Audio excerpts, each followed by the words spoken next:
Bu gün sizə yeniyetmə cavan xanımlarda süd vəzninin ultrasonoqrafik müayinəsinin əhəmiyyəti haqqında qısa, amma vacib məlumat vermək istəyirəm. Süd vəzləri qadın orqanizmasının ən həssas və hormonal dəyişikliklərə ən sürətlə reaksiya verən orqanlarından biridir. Məhz yeniyetməlik dövründə estrogen və digər hormonların artması ilə əlaqədar süd vəzi toxuması formalaşır və inkişaf edir. Bu dövrdə müxtəlif funksional dəyişikliklər yarana bilər ki, bunu da ultrasəs müayinəsi vasitəsilə dəqiq qiymətləndirmək olur.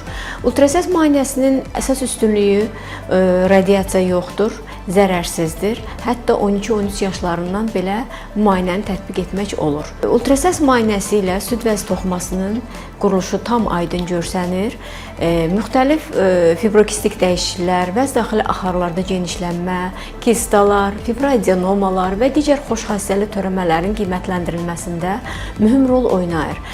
Eyni zamanda iltihab proseslər, mastit, abses kimi vəziyyətin diaqnostikasında böyük rolu vardır. Cavan xanımlarda süd vəzi toxuması sıx quruluşlu olduğu üçün mammoqrafiya çox vaxt informativ hesab edilmir.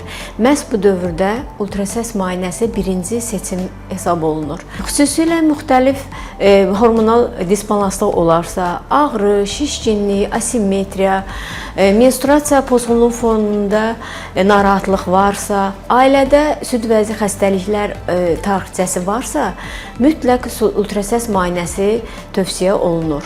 Unutmayaq, erkən diaqnostika sağlamlığın qorunması həm də gələcəkdə müxtəlif problemlərin qarşısının alınmasında mühüm addım hesab edilir. Süd vəzlərinin sağlamlığına diqqət məhz cavan yaşlardan başlayır.